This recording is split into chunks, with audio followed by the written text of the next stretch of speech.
आज हरतालिका तीज के दिन आप और हम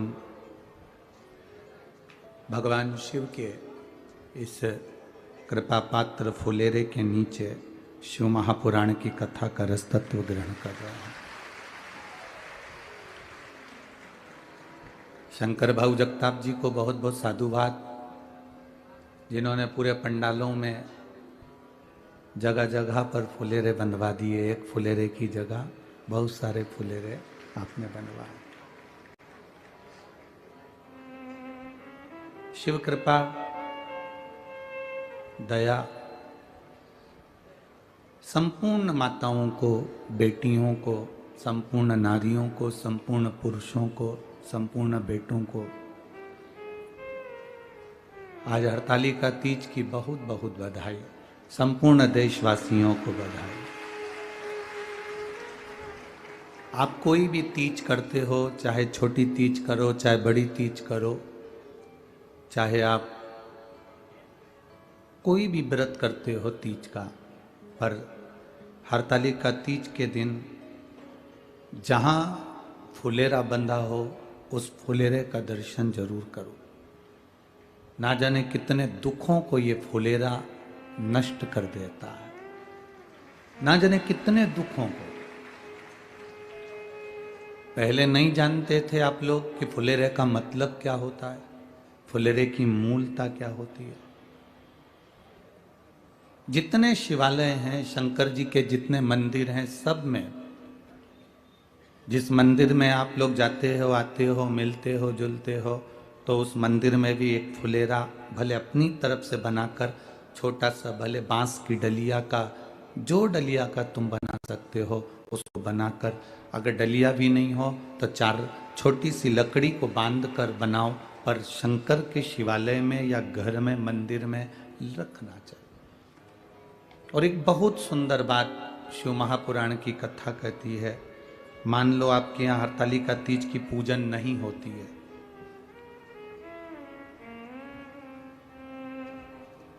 आपके यहाँ हरतालिका तीज का पूजन नहीं होता मान लो, और आपके यहाँ शिवलिंग है, शंकर भगवान की शिव पिंडी है, शिवलिंग है, तो भी आप अपने मंदिर में भी छोटा सा फुलेरा शंकर जी को आज हरतालिका तीज के दिन रात्रि भर के लिए लगा देना चाहिए, लगाना चाहिए।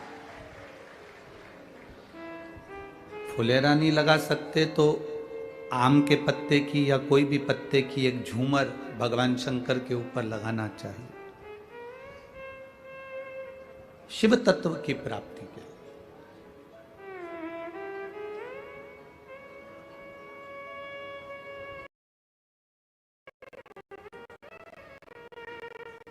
शादी में मंडप की बहुत जरूरत होती है।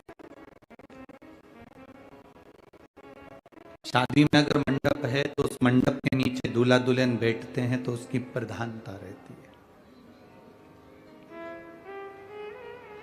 हरतालिका तीज के दिन जो फुलेरा होता है, उसकी छत्र छाया में, उसके दर्शन के लिए जो जाता है या जो छत्र छाया में पहुंचता है, उस पर भोले बाबा की संपूर्ण कृपा। अच्छा, किसी ने प्रश्न किया था कि इस कथा का तो प्रश्न नहीं है, पर राजस्थान की एक कथा का प्रश्न है, अलवर की।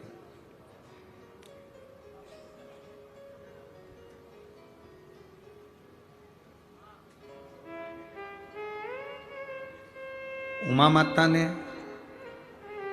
सती माता ने, कात्यायनी ने, कुष्मांडा ने, चंद्रघंटा ने, स्कंद माता ने, क्या गुरुजी इन माताओं ने शंकर जी की फुलेरा बांधकर पूजन नहीं करी?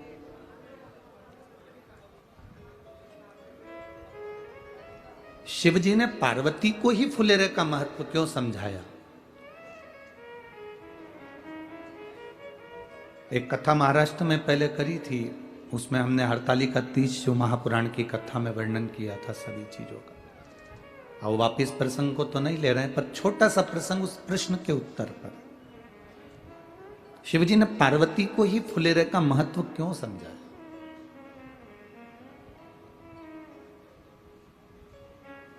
देव ऋषि नारद ने जब पार्वती मैया को हिमालय राज की गोदी में देखा था, तब देवऋषि नारद ने भी पार्वती के कानों में यह कह दिया था कि पार्वती, अगर तुम्हारी ये पुत्री, तुम्हारी ये बेटी शंकर की आराधना करेगी,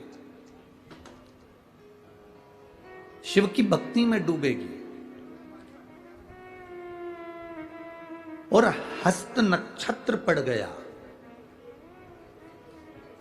हस्त नक्षत्र की तृतीया अगर पड़ गई और वो तृतीया के दिन अगर इसके ऊपर कोई फूल का झूमर पड़ गया, तो तुम्हारी ये कन्या अभी तक सती बनकर जन्मी थी तो प्राण छूट गए थे, उमा बनकर जन्मी थी प्राण छूट गए थे, कात्यायनी बनकर जन्मी थी प्राण छूट गए थे, स्कंदा बनकर जन्मी थी प्राण छूट गए थे। इसको बार बार जन्म लेना पड़ा था। अगर एक बार इस कन्या ने उस फुलेरे के नीचे अगर पूजन कर ली और हस्त नक्षत्र और भद्रपद की तृतीया अगर पड़ गई, तो फिर ये पार्वती का कोई दूसरा जन्म नहीं होगा, ये जन्म इसका फिर आखिरी ही होगा।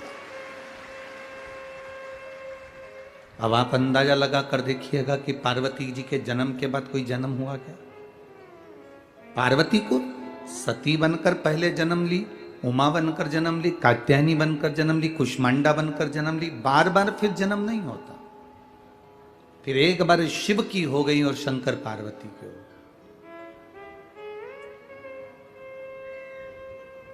फुलेरे का दर्शन का मतलब क्या है कि आपके जिंदगी के जितने दुख हैं, आपके जीवन की जितनी तकलीफ हैं, आपके जीवन के जितने कष्ट हैं, आप देवाधिदेव महादेव के उस फुलेरे के दर्शन कर कर महादेव को प्रदान कर दें और महादेव से उनका आशीर्वाद लेकर पुष्प की सुगंध की तरह वो आशीर्वाद हमारे जीवन को सुखमयता प्रदान करे। भक्ति का बल बड़ा है। शिव कथा कर रही है। आज हरतालिका तीज संपूर्ण भारत देश की ही नहीं, संपूर्ण देश विदेश में विराजमान माताएं शिव जी को राजी करने के लिए, इस पूजन के लिए अपने अपने घर पर आनंद के साथ विराजी हैं। भक्ति को बढ़ाना है, अहंकार को निकाल कर बाहर कर देना। दिवाली आती है तो सबसे पहला काम कौन सा होता है?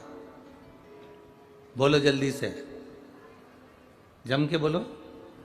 सफाई। दिवाली आती है तो सबसे पहला काम कौन सा होता है? घर की सफाई। अब कोई पूछे कि घर की सफाई क्यों करी जाती है? होली आती है तो कभी सफाई नहीं होती, दशहरा आता है तो नहीं होती है, कोई विशेष फंक्शन होता है तो घर की सफाई नहीं होती है, पर दिवाली आती है तो घर की सफाई क्यों, किस लिए? शिव महापुराण की कथा कहती है, जब लक्ष्मी घर में आए उससे पहले घर की सफाई कर लेना चाहिए।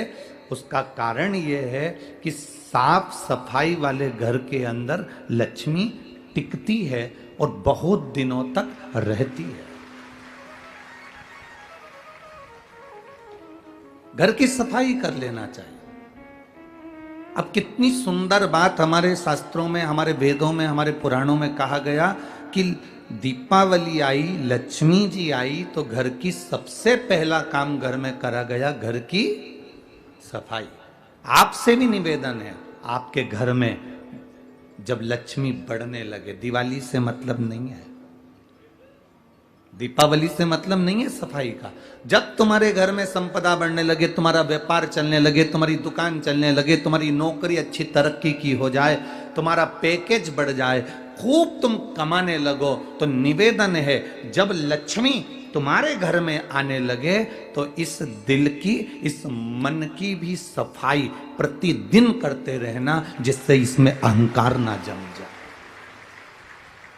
इसमें अभिमान ना आ जाए, इसके अंदर अहंकार प्रकट ना हो जाए।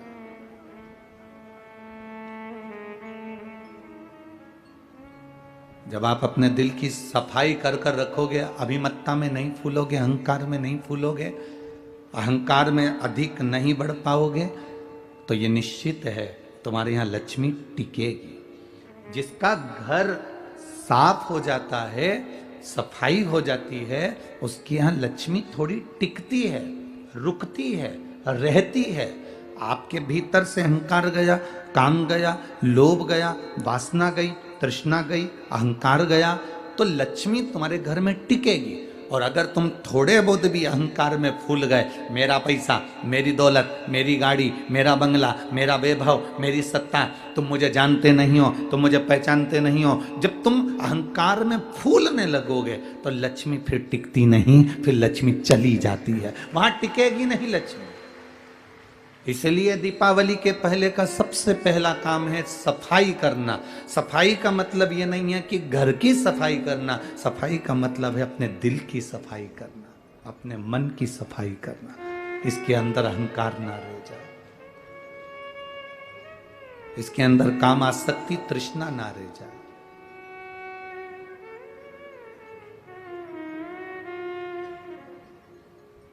अभिमत्ता से दूर हो जाओ।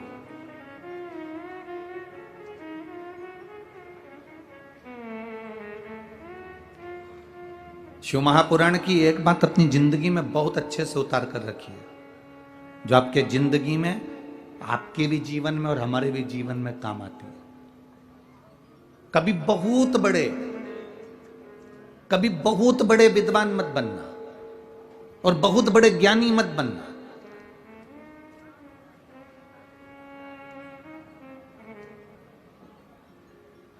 ज्यादा विद्वान बन जाते हैं, ज्यादा ज्ञानी बन जाते हैं, तो वो भरा हुआ जो मटका है ना, वो झलकता है।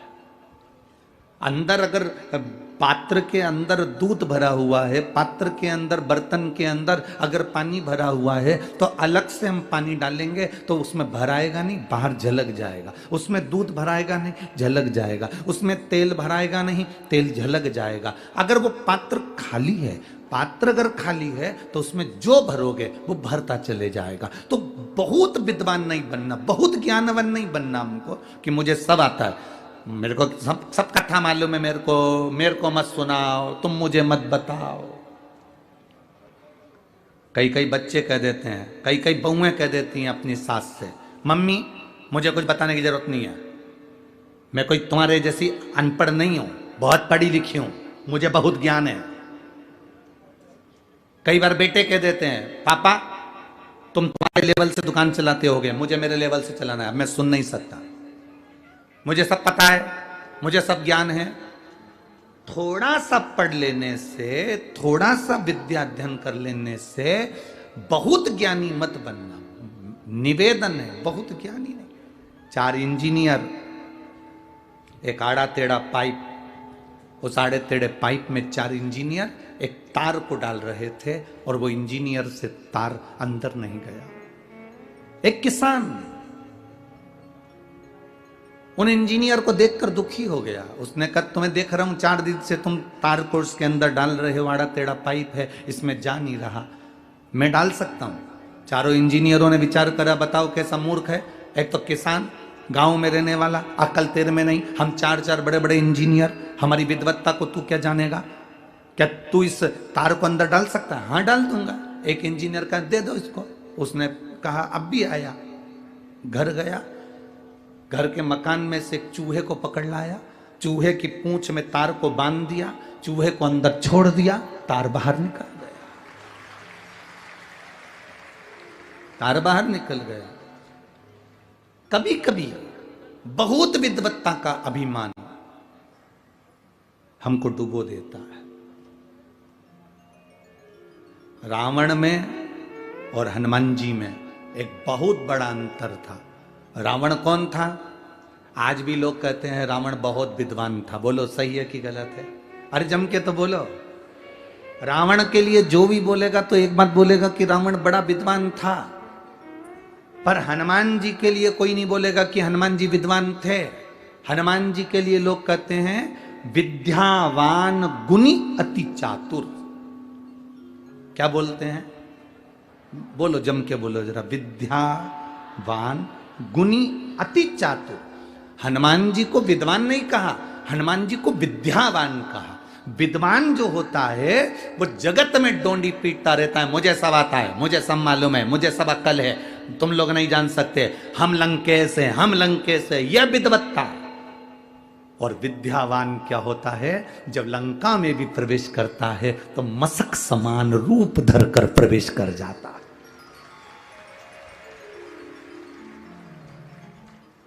विद्वान में और विद्यावान में अंतर है।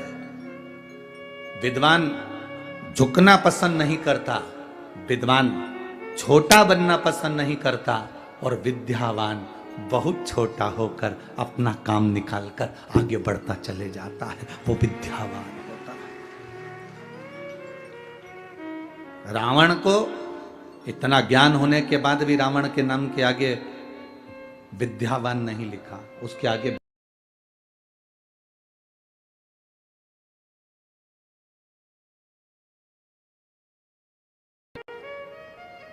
पर विद्यावान संबोधन से संबोधित नहीं किया उसको।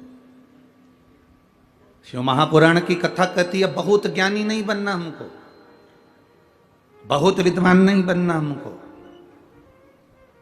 आपको कितना आता है ये आप अपने अंदर रखिए, आप कितने चतुर हैं ये चतुरता आपके अंदर रखिए, आप कितने विद्वान हैं ये विद्वत्ता आपके अंदर रखिए।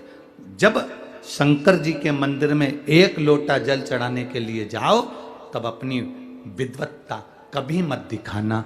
कोई जल चढ़ा रहा है, आड़ा टेढ़ा चढ़ा रहा है, शंकर जी को जल चढ़ाते समय तुम्हें नहीं कहना है कि जल ऐसे चढ़ाओ।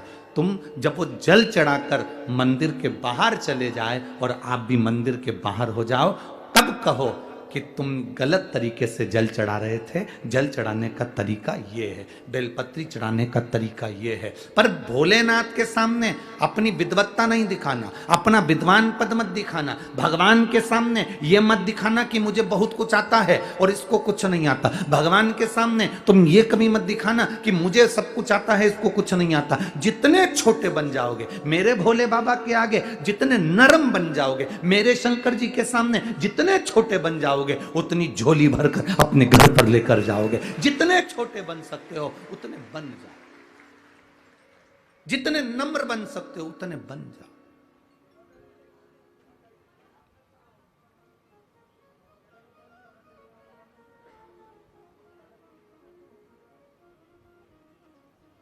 वो ब्राह्मण की बेटी,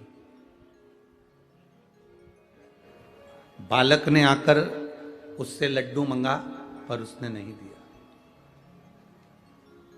अब उसकी नम्रता देखिए, उस बेटी की विद्या देखिए।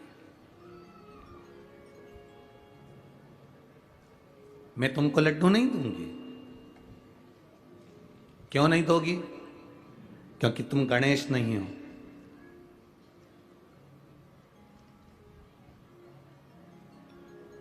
अगर तुम गणेश होते तो तुम्हारी सूंड होती, अगर तुम गणेश होते तो तुम्हारे बड़े बड़े कान होते, अगर तुम गणेश होते तो तुम्हारी तोंद निकली हुई होती, अगर तुम गणेश होते तो तुम्हारा गज का मुख होता, पर तुम्हारा तो मनुष्य का मुख है। तुम तो मानव का मुख लेकर बैठे हो, तुम गणेश नहीं।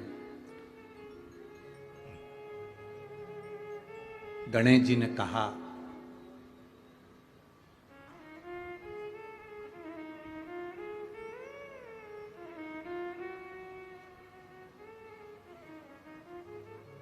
मैं तुझे क्या सबूत दूं कि मैं गणेश हूं?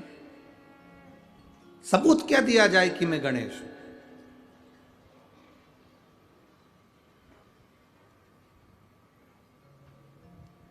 यह अनभिज्ञता है हमारी। एक छोटा सा लड़का पापा की शादी की एल्बम देख रहा था। किसकी शादी की? जम के बोलो जरा। पापा की शादी की एल्बम देख रहा है, और पापा की शादी की एल्बम देखते देखते देखते देखते एल्बम जब वो देखना प्रारंभ करा, देखता गया देखता गया देखता गया, पर वो एल्बम को देखते देखते देखते देखते आखिरी में खूब जोर जोर से रोने लगा।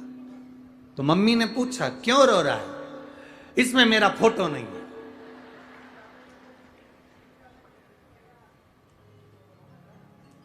मां उसको समझाए कि तू पैदा ही नहीं हुआ था रे, इस फोटो में कहां से तू होगा? ऐसे संसार के कई लोग हैं।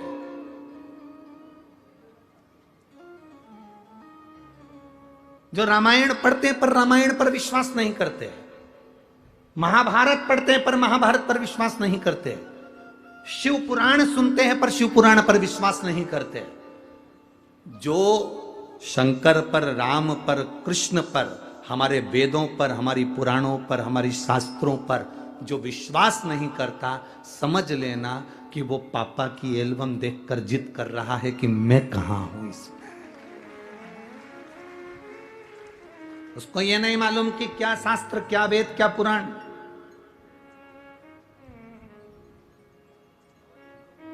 आप लोग अगर रोज रोज मंदिर, वो तो अब लोग समझदार हो गए तो आप लोग किसी के सुनते नहीं हो।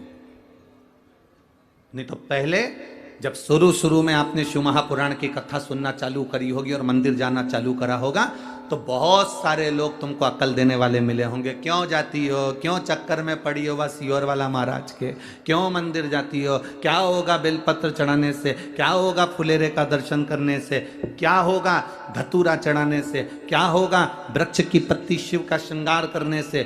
पहले लोग कहेंगे तुमको।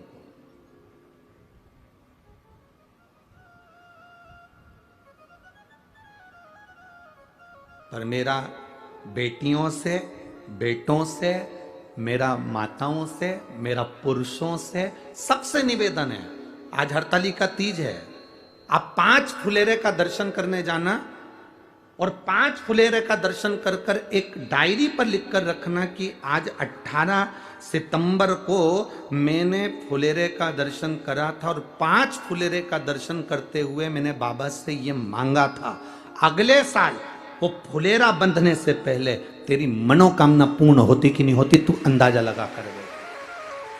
लिख के जरूर रखना कि सियोर वाला महाराज कहीं झूठ तो नहीं बोल दिया।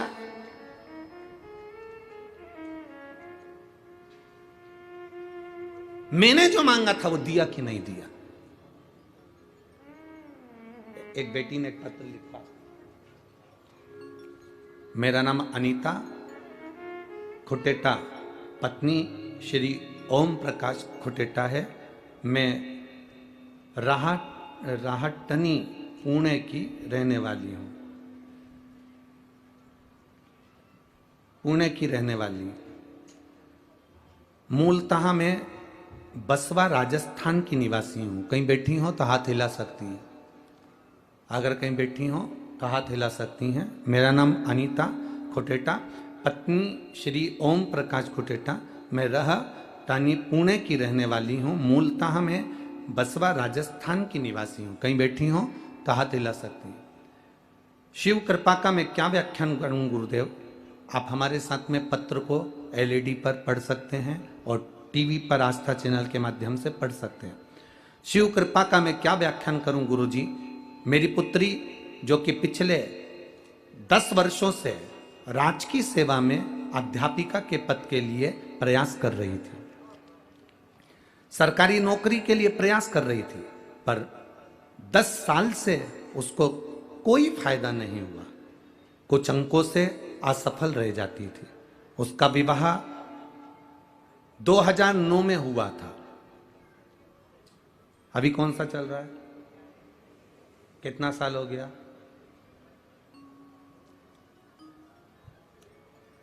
अब 2009 में उसका विवाह हुआ था।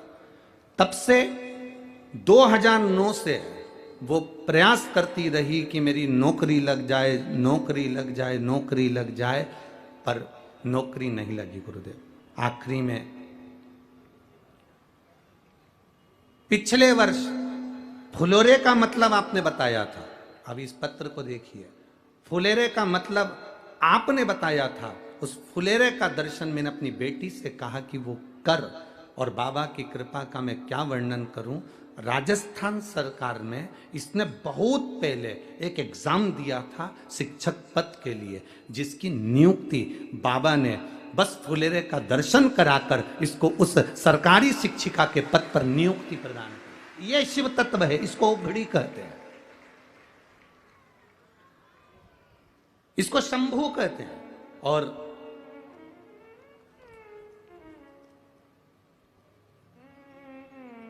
एक पत्र में उन्होंने एक और चीज लिखी है, इसी वर्ष बाबा की कृपा से 2023 में मेरे बाबा ने कृपा करी और पिछले वर्ष फुलेरे का दर्शन कर कर बाबा ने जो सुनी है, मेरी पुत्री ने पशुपति व्रत भी करा, बाबा का गुणगान भी करा और पुत्री को 35 वर्ष की आयु में सरकारी अध्यापक सफलता प्राप्त हुई है। ये बाबा की कृपा से प्राप्त हुई। शिव तत्व किसको कहते हैं? शंकर का गुणगान किसको कहते हैं? शंकर का गुणगान किसको कहा? आप क्या मांग रहे हैं शिव जी से, आप क्या कह रहे हैं शंकर भगवान से, ये आपके ऊपर निर्भर करता है। भोला सब दुख काटो, सब दुख काटो, शिव शंकर जपो तेरी माला, भोले बाबा जपो तेरी माला, भोला सब दुख काटो, ओ भोला सब दुख काटो। आप जाएं, हम तो बेटों से भी कहेंगे, हम पुरुषों से भी कहेंगे कि शर्म ना करें। किसी मंदिरों में अगर फुलेरा बंधा हो तो वहां जाएं, घरों में बंधा हो तो पूछ कर घर के अंदर दर्शन करने जाएं। अपने दिल की बात हाथ जोड़कर बाबा से हृदय के साथ कह कर आए, बाबा आप सुनोगे मेरी बात, आप स्वीकार हो। शिव तत्व है।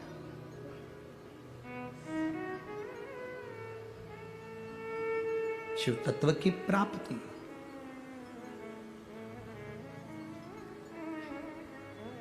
एक फुलेरा दूज का धतूरा सुना है ना कथा में? शिवरात्रि के बाद जो फुलेरा दूज आती है, फुलेरा दूज का धतूरा उसमें, और एक शिव हरताली का तीज का फुलेरा। ये बहुत एक फुलेरा दूज के धतूरे का भी एक संवाद बड़ा सुंदर है। देखिए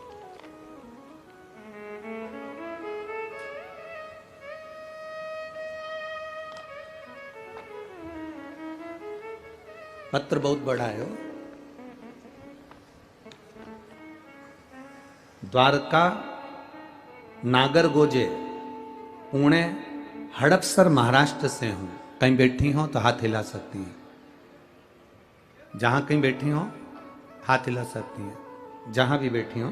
द्वारका नागरगोजे पुणे हड़पसर महाराष्ट्र, कहीं बैठी हैं क्या? कहीं बैठी हो तो हाथ हिला सकती हैं। द्वारका नागरगोजे पुणे हड़पसर से हूं। आप पत्र अपने एलईडी पर आस्था चैनल पर पढ़िएगा। बाबा जी कल भी मैंने आपको पत्र लिखा था, लेकिन आपने पढ़ा नहीं। जब तक आप पढ़ोगे नहीं तब तक लिखती रहोगे।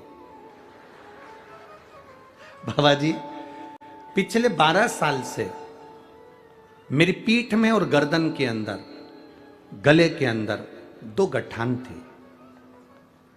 बहुत त्रासदी थी। हॉस्पिटल में जांच कराई, डॉक्टर को बताया, और श्रीदी हॉस्पिटल के अंदर जब डॉक्टर को दिखाया तो उन्होंने कहा तुम्हारे पीठ में भी और गले के अंदर भी बड़ी गठान हो गई है, उसका ऑपरेशन जरूरी है, उसको निकालना पड़ेगा। मैं बहुत टेंशन में रहती थी गुरुदेव। अब रात रात भर रोती रहती। फिर एक सहेली ने मुझे आपके बारे में बताया, फिर मैंने आपकी YouTube पे कथा सुनना चालू किया। फिर आपने जो धतूरे का वर्णन बताया था फुलेरा दूज का, वो धतूरे का स्मरण करा। शिवरात्रि के दिन 7वां धतूरे का स्मरण शिवरात्रि के बाद जो आपने बताया वो किया। और बाबा की कृपा का मैं क्या गुणगान करूं गुरुदेव। मेरी पीठ की गांठ और गले की जो गठान थी, उसके ऑपरेशन के लिए मुझे तारीख निकाली गई, और उस तारीख को मैं चेक कराने के लिए वापस गई तो डॉक्टर ने कहा ये कैसे हो सकता है, जिसका ऑपरेशन करना था वो गठान गल चुकी है। मैं बाबा को प्रणाम करने हड़पसर से। अगर कहीं बैठी हो तो अपने दोनों हाथ हिला सकती है। आई हुई हैं? अच्छा, उधर हैं क्या? ठीक है, टीवी चैनल पर अगर वो दिख जाएं तो देख लेंगे, नहीं तो एलईडी वाले अपने कैमरे से कवर कर सकते। बधाई आपको, आपका स्वास्थ्य बाबा ठीक रखे। दोनों हाथ उठाकर एक बार हर हर।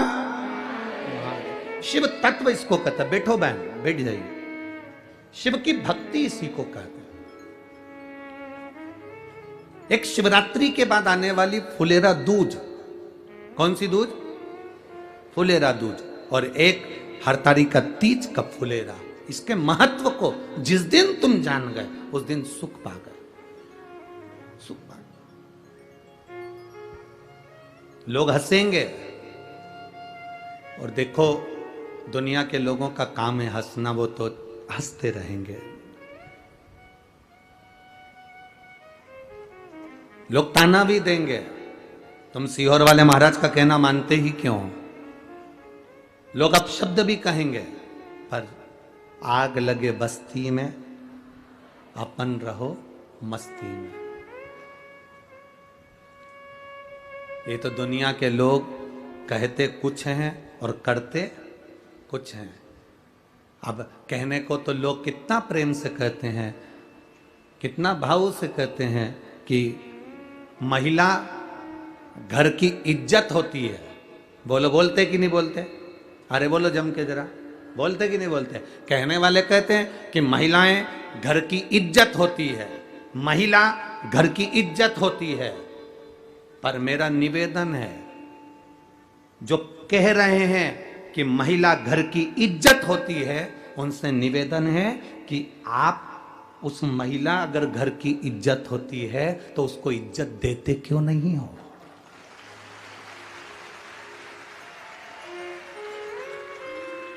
कहने में और करने में अंतर है।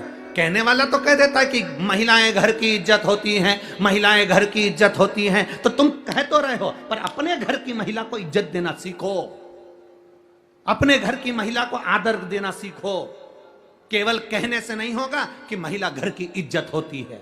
महिला को जिस दिन तुम इज्जत देना चालू कर दोगे उस दिन घर की इज्जत महिला होती है, तब मान्य होगा। ये तो दुनिया के लोग कुछ भी कहते फिरेंगे, इनका इनका इनका कोई वर्णन नहीं है। कहते कुछ है, होता कुछ है, कहते कुछ है, करते कुछ है। बोलने को बोल दिया कि महिलाएं घर की इज्जत होती है, पर इज्जत दो तो। इज्जत देने से महिला इज्जतदार बनेगी। आप इज्जत दोगे? आप शब्द कहते हो, जब देखो जब 3 शब्द ऐसे बोल जाते हो, 2 मिनट के लिए घर आते हो, आड़े टेढ़े शब्द बोलकर चले जाते हो, ताने देकर चले जाते हो, आप शब्द कहकर चले जाते हो, उसको पांव की ठोकर के बराबर मानते हो, उसको धूल के बराबर मानते हो, और वो एक तरफ कहते हो कि महिला घर की इज्जत होती है। उसको इज्जत देना चालू करो, उसको सम्मान देना चालू करो। और जो सम्मान, जो इज्जत मेरे महादेव ने नारी को दी है, जो इज्जत, जो सम्मान मेरे भोले बाबा ने स्त्री को दिया है, जो इज्जत, जो सम्मान मेरे शंकर भगवान ने स्त्री को, नारी को दिया, ऐसा सम्मान दुनिया में कोई नहीं दे सकता। मेरे भोले बाबा जो दिए वो सम्मान कोई स्त्री को नहीं दे सकता। कौन दे सकता? शंकर भगवान का शिवलिंग जमीन पर,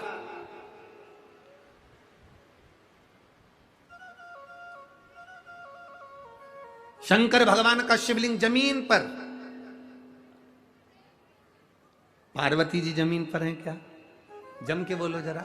नहीं, पार्वती जी को थोड़े ऊंचे स्थान पर शंकर जी ने विराजमान करा। 12 ज्योतिर्लिंग का दर्शन करने जाना, शिव मंदिर में दर्शन करने जाना, शंकर भगवान बिल्कुल जमीन पर शिवलिंग रखा हुआ है और पार्वती जी थोड़े ऊंचे स्थान पर बैठी हुई हैं, थोड़े ऊंचे स्थान पर बैठी।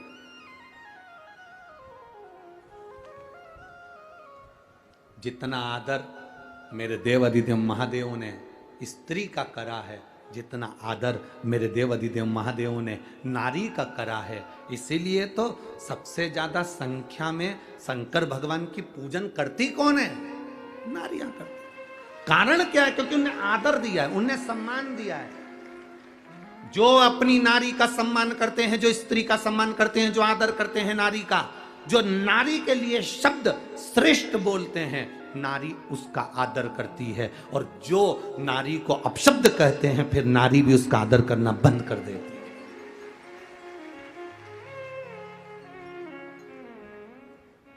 कई लोग हमसे भी कहते हैं तुम्हारी कथा में सबसे ज्यादा स्त्रियां जाती हैं, सबसे ज्यादा महिलाएं जाती हैं। गुरुजी तुम्हारी कथा में सबसे ज्यादा स्त्रियां पहुंचती हैं। हम उनसे क्या कहें? क्योंकि शंकर भगवान की कथा है और देवादिदेव महादेव ने पार्वती जी को ऊंचे स्थान पर बिठाया। ब्रह्मा जी ने ब्रह्मा जी ने अपनी पत्नी को बराबरी में बिठाया। भगवान नारायण ने लक्ष्मी जी को बराबरी में बिठाया, चरणों में बिठाया। इंद्र ने अपनी पत्नी को बराबरी में बिठाया। पर केवल 33 कोटि देवी देवता में एक देवादिदेव महादेव ऐसे हैं जिन्होंने पार्वती को ऊंचा बिठाया और खुद नीचे आकर बैठ गए। स्त्री का आदर करिए, नारी घर की इज्जत होती है। तो मेरा निवेदन है उस नारी की इज्जत करना प्रारंभ करिए। करो आप इज्जत। आप इज्जत करोगे, आदर करोगे, सम्मान करोगे। और देखो कई लोग कहते हैं गुरुजी आप जानते नहीं हो मेरी पत्नी को। आप तो कह देते हो व्यासपीठ से, पर आप मेरी पत्नी को नहीं जानते।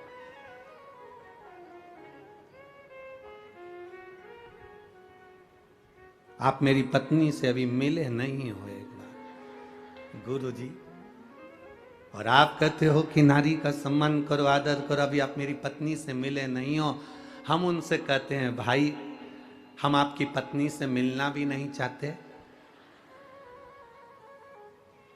और हमें मिलना भी नहीं है। हम तो इतना कहना चाहते हैं, तुम्हारी पत्नी मॉल में जाती है कपड़ा खरीदने के लिए, पूरी दुकान फैला कर आ जाती है। तुम्हारी पत्नी जेवर खरीदने जाती है, पूरी जेवर की दुकान फैला कर आ जाती है। ये नहीं, ये नहीं, ये सब्जी लेने जाती है तो सब्जी वाले को हिला कर आ जाती है। किराना लेने जाती है तो किराने वाले के यहाँ हिला कर आ जाती है। बड़ी मुश्किल से उसको कपड़ा पसंद आता है। जरा सोच, इतने लड़कों में तुझे पसंद करा, तू कितना कीमत वाला होगा।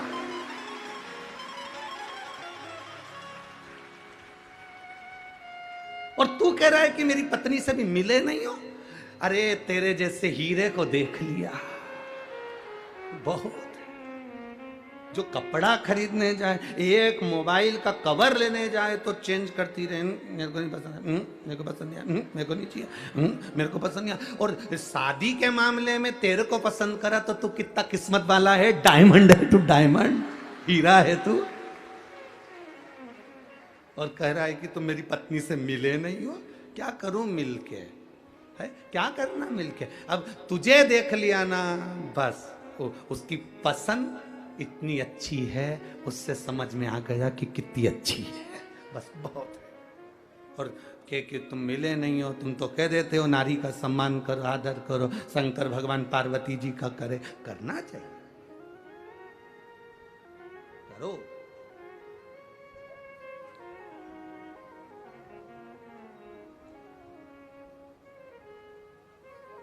जितना आदर दोगे उतना आदर वो भी तुम्हें देगी। शिव कथा कहती है शंकर भगवान ने पार्वती जी को ऊंचे स्थान पर बिठाया। अब शिव जी ने तो पार्वती जी को केवल ऊंचे स्थान पर बिठाया, पर पार्वती जी ने शंकर को अपने दिल के सबसे ऊंचे स्थान पर बिठाया कि मेरे शिव है, ये मेरे औघड़ी है, मेरे शंभु, मेरे त्रिकालदर्शी, मेरे कैलाशी।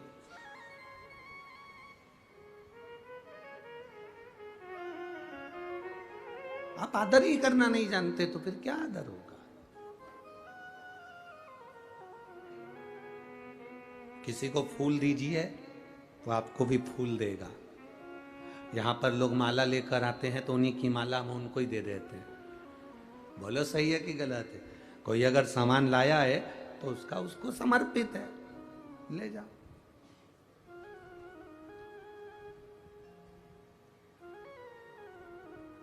फूल दिया तो फूल दे दिया, बेलपत्र दी बेलपत्र दे दिया, माला दी माला दे दी, वस्त्र दिया वस्त्र दे दिया, जो दिया उसको वापिस वही मिला। आपने अपनी पत्नी को आदर दिया तो लिख कर रख लेना, तेरी पत्नी भी तुझे आदर देना प्रारंभ कर देगी। सम्मान देना पड़ेगा, पहले देना है फिर लेना है। दुनिया के लोग पहले देते नहीं है, लेने की आशा ज्यादा पड़ जाती है। सास को लगता है मेरी बहू मेरा सम्मान करे, तो मेरी सासुओं से निवेदन है बहू का सम्मान तुम चालू कर दो। हमें लेने की आदत ज्यादा है, हमारी आदत इतनी बुरी हो गई ना कि हम लेना जानते हैं पर देना नहीं जानते। मेरी बहन राखी पे राखी बांधने आएगी तो अपने भतीजों के लिए कौन कौन से कपड़े लेके आएगी।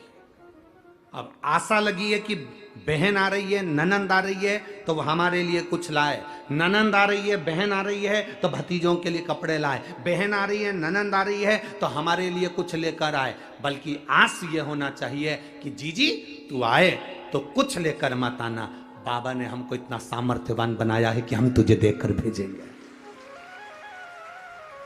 बाबा ने हमको इतना सामर्थ्यवान बनाया है कि हम तुझे देकर भेजेंगे, तू लेकर मत आना जीजी। यहां पर सब है। आदत तुमने ऐसी बना ली कि बस तुम्हें लेने की आदत हो गई, देने की नहीं हुई। और मेरा निवेदन है सासुओं से भी, मेरा निवेदन है बहुओं से भी, मेरा निवेदन है पतियों से भी, मेरा निवेदन है पत्नियों से भी, मेरा निवेदन है भाई और भाभियों से भी, मेरा निवेदन है जीजी और जीजाओं से भी कि तुम दूसरे को सम्मान देने की आदत डाल लो, तुम्हें सम्मान मिलना प्रारंभ हो जाएगा। तुम दो तो पहले, तुम प्रदान तो करो पहले, तुम दे ही नहीं रहे हो और लेने की आदत डाल ली तुमने कि मुझे कोई दे दे, मुझे सम्मान दे दे, मुझे आदर दे दे, मुझे सत्कार कर दे। तुम मीठी वाणी बोलकर सम्मान देना प्रारंभ करिए, वो मीठी वाणी बोलकर तुम्हें आदर देना प्रारंभ कर देगा।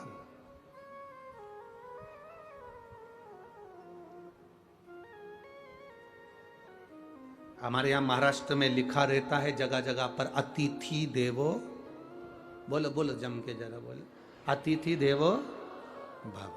कौन सा अतिथि?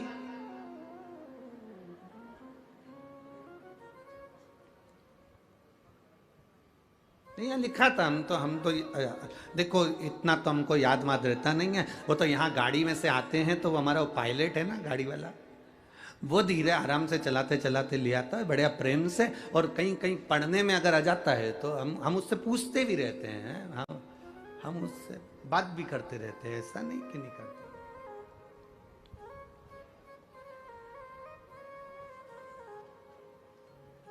अब वो हमने उससे पूछा क्यों रे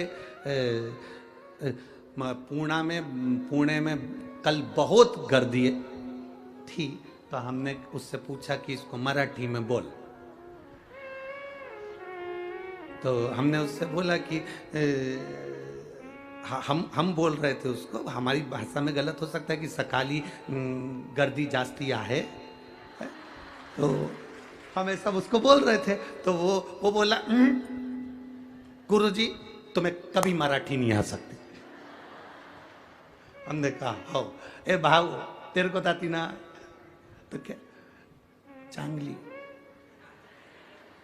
सब आते। हमने ठीक है बढ़िया, पर तेरे को आती ना, बाकी अपनी मराठी तो ये कथा वाले समझ जाते, बस इनको समझ में आ जाए ना बस बहुत है।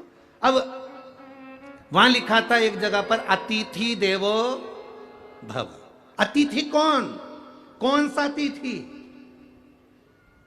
दो तरह के अतिथि होते हैं, दो तरह के मेहमान होते हैं। एक मेहमान वो होता है जो मन देखकर आता है, और दूसरा मेहमान वो होता है जो तुम्हारा मकान देखकर आता है।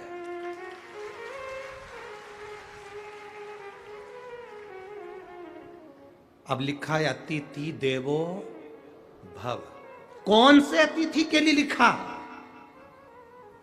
जिसने तुम्हारा घर नहीं देखा, जिसने तुम्हारा मकान नहीं देखा, जिसने तुम्हारे घर में पूरन पोली नहीं देखी, जिसने तुम्हारे घर में कुछ नहीं देखा, केवल देखा तो मेरी मौसी का मन बहुत अच्छा है, मेरा भाऊ बहुत अच्छा है, मेरे मामा बहुत अच्छे हैं, मेरी भाभी बहुत अच्छी है, मेरे काका बहुत अच्छे हैं। जो मन देखकर तुम्हारे घर में मेहमान आता है, वो मेहमान के लिए लिखा होता है अतिथि देवो भव।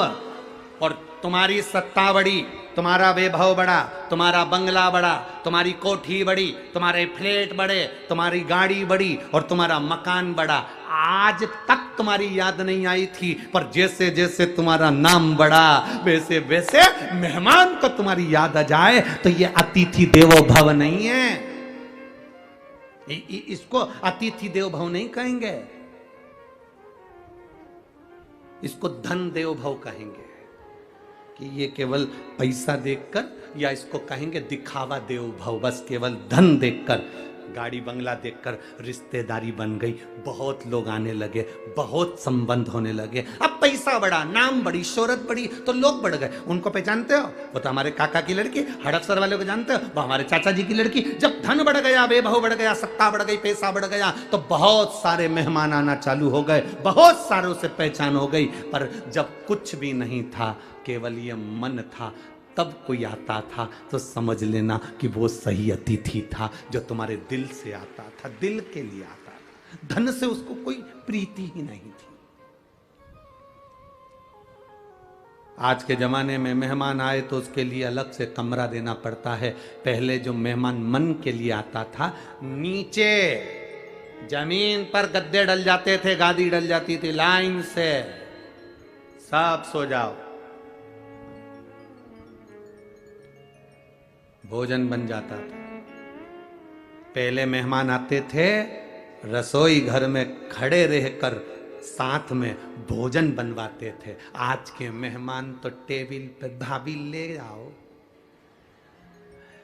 क्या बनाया है, इडली सांभर, भाभी बहुत अच्छा बनाया। तो मन ऐसा होता है, इतनी चरी, एक बार आके काम तो करी, कितनी खाई, थोड़ा सा तो काम कर, बहुत अच्छा बना। ये जो मेहमान हैं, जो केवल टेबल पर बैठकर, सामने बैठकर खाकर चले जाते हैं, रसोई घर में झांक कर भी नहीं आते कि एक बहू काम कर रही है, एक सास काम कर रही है, एक बुजुर्ग काम कर रहा है, चलो मैं आई हूं, मेहमान बनकर आई हूं। मेहमान का मतलब क्या होता है, जो मन में निवास करे। और मन में निवास करने वाला तो रसोई घर में आकर, ला बेटा मैं काम कर देती हूँ, सब्जी में काट देती हूँ, तू दूसरा काम कर ले, ला आटा में सन देती हूँ, तू दूसरा काम कर ले। ये पहले के मेहमान होते थे, जो आते थे तो सीधे काम में लग जाते थे। आज के मेहमान तो इतनी डेंटिंग पेंटिंग करके आते, राम, इतनी।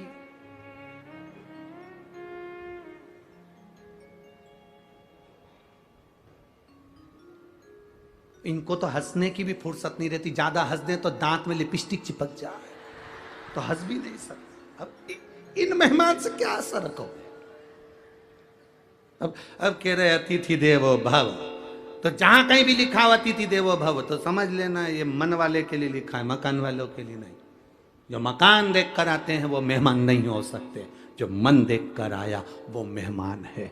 वो हमारे लिए अतिथि परमात्मा के तुल्य है, देव के तुल्य है।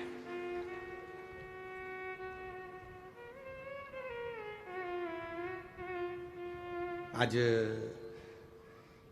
कल की बात है, आज की बात है, शंकर भाऊ के भैया आए थे, विजय भाऊ, तो उनके साथ में कुछ लोग आए थे। तो वो बाहर बैठकर बात कर रहे थे कि कथा में इतने अच्छे लोग आए हुए हैं, इतने सात्विक लोग आए हुए हैं कि कथा भी सुनते हैं, भजन भी करते हैं, रात भर इनके कीर्तन भजन ढोलक पेटी पर चलते रहते हैं और लोग नाचते आनंद करते रहते हैं। ये अतिथि हैं जो मन से आए, ये मकान देखकर नहीं, ये देखकर नहीं आए कि आप आमदार हो, ये देखकर नहीं आए कि आप प्रदेश के अध्यक्ष हो या देश के अध्यक्ष हो या आपके शहर के अध्यक्ष हो। ये देखकर आए हैं कि आप शंकर जी की कथा करा रहे हो तो आप शंकर के तुल्य हो, इसलिए शिव महापुराण की कथा में पहुंचे।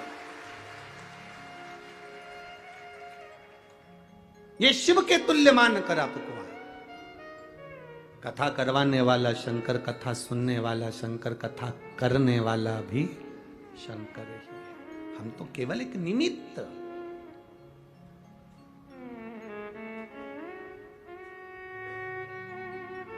और शंकर भाऊ, जगताप जी, अश्विनी ताई को और विजय भाऊ जगताप जी को मैं धन्यवाद दूंगा कि पानी भी खूब आया, रोज कथा के समय जलवृष्टि भी होती है, रोज व्यवस्थाएं भी डामाडोल, क्योंकि पानी आता है तो थोड़ा सा तकलीफें तो होती है।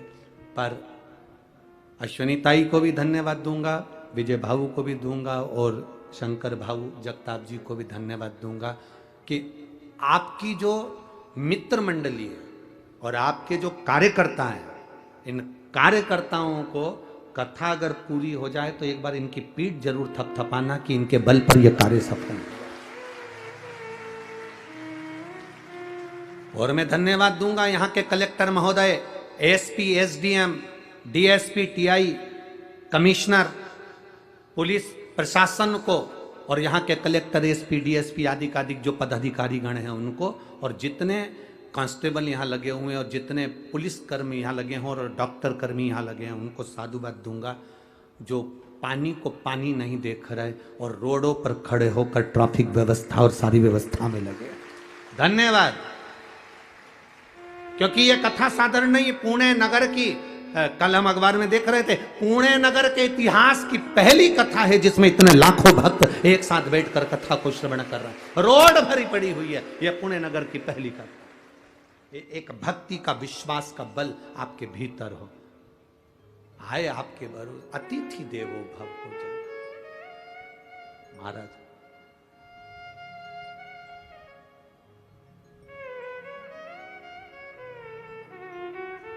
कहा, बेटी ने कहा कि मुझे गणेश जी को मैं लड्डू दूंगी पर तुझे नहीं दूंगी, मैं तुझे नहीं दूंगी। मैं पहचान क्या तेरी? बड़े कान नहीं है, गजमुख नहीं है, सूंड नहीं है, तोंद नहीं है, तो पहचान क्या तेरी? मैं तुझको लड्डू नहीं दूंगी। आखिरी में बालक वहां से ओझल हो गया। पूरा रात्रि बेटी अकेली उस जंगल में रही और गणेश जी जब पहुंचे तो शिव जी ने पूछा, क्या तू उस बेटी के हाथ का लड्डू खाकर आया? नहीं, उसने मुझे दिया नहीं, उसने मुझे नहीं दिया। शंकर का जो भक्त होता है, शिव का जो भक्त होता है, भगवान का जो भक्त होता है, इतनी जल्दी डोलता नहीं है। उसको पूर्ण भरोसा चाहिए, विश्वास, दृढ़ता उसके भीतर होना चाहिए। विश्वास पूर्ण हो।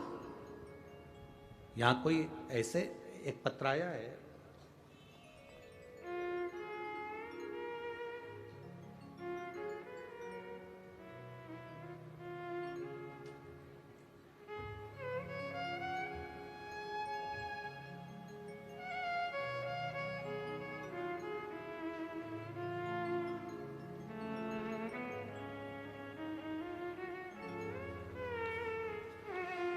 मेरा नाम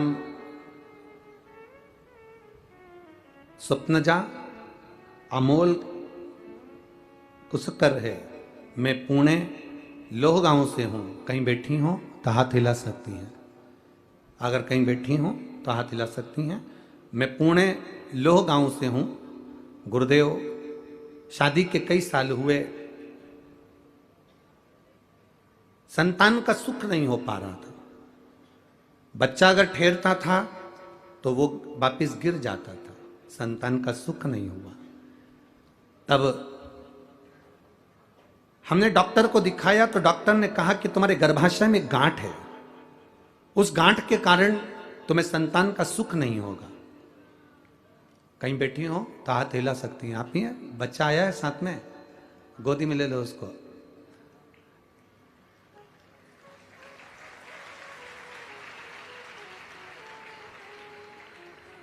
डॉक्टर ने कहा तुम्हारे शरीर में गांठ है, गर्भाशय में, बच्चे का जन्म नहीं होगा और संतान का सुख कभी नहीं होगा। जब तक गर्भाशय की गांठ का ऑपरेशन नहीं हो जाता, संतान का सुख नहीं होगा। बड़े टेंशन में हो गए। समय आया, मेरी सास ने कहा कि तुम शिवपुराण सुनो, बाबा सब अच्छा करेगा, और मेरा गर्भ भी ठहरा गुरुदेव। शरीर में गांठ भी रही, डॉक्टर कहते रहे कि ये गांठ के कारण तुम्हारे यहाँ संतान नहीं होगी, पर मेरे बाबा ने मुझ पर कृपा करी और वो गांठ होने के बाद भी मेरे शिव जी ने मेरे गर्भाशय से एक बेटे को जन्म दिया। मैं उसको लेकर कथा मंडप में आई हूं। बाबा की कृपा। उसको थोड़ा सा ऊंचा कर दो, बालक को थोड़ा सा गोदी में ऊंचा कर दो। श्री शिवाय नमस्तुभ्यम। रख लीजिए, बैठिए। साधुवाद, बधाई। ये शिव कृपा ही है। आपने एक लाइन बड़ी अच्छी लिखी है, लुटा दिया भंडार काशी वाले ने, कर दिया माला माल काशी वाले। शिव तत्व की प्राप्ति, बैठो बहन बैठो, शिव तत्व की प्राप्ति इसी को कहते हैं। शंकर की उदारता इसी को कहते हैं। आपका भरोसा इसी को कहते हैं। वो कैसे मिलेगा? आपने आपकी सासू की बात पर विश्वास करा और शिव महापुराण की कथा को टीवी पर सुना, टीवी पर सुनकर विश्वास कर कर फिर गर्भधारण हुआ, तो ये भरोसा हो गया कि अब देगा तो मेरा महादेव देगा, दूसरा कोई नहीं दे सकता। ये विश्वास दृढ़ हो गया, पक्का हो गया। और विश्वास ही तो दृढ़ करना है, भरोसा ही तो पक्का करना है। हमारा विश्वास ही पक्का नहीं हो, हमारा भरोसा ही पक्का नहीं हो, तो हम कैसे भगवत तत्व को प्राप्त कर सकते हैं? यहां कई लोग आए होंगे, उनका विश्वास पक्का होना चाहिए। मैं कथा सुनने गई हूं, मैंने 7 दिन की शिव महापुराण की कथा, अष्टविनायक शिव महापुराण की कथा पुणे नगर में संगवी में सुनी है। शंकर भाऊ उस कथा को कराए हैं, मैंने सुना उस कथा को, और मेरा विश्वास करता है अगली कथा कहीं पर भी होगी तो मेरा पत्र जरूर पहुंचेगा, ये निश्चित है।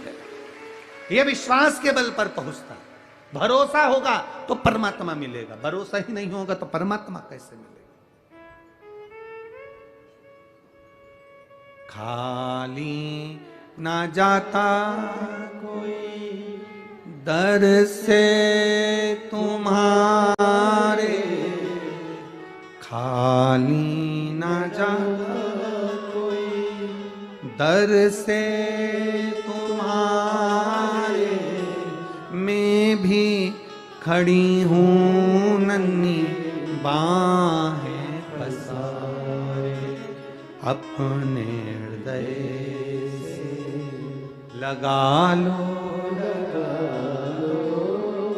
गिरा जा रहा हूँ, उठा लो, भोले अपने दर से अब तो न टालो, गिरी जा रही हूँ, उठा लो। आप करो विनती, वो खाली नहीं भेजता। आज हड़तालिका तीज के दिन कथा सुन रहे हो, ये बाबा का फुलेरा शिव महापुराण के ऊपर लगा है। आप उस फुलेरे की छत्र छाया में बैठे हो, कुछ ना कुछ तो बाबा देकर भेजेगा, खाली कैसे भेज सकता है? कैसे भेजेगा? विश्वास दृढ़ करिए, भरोसा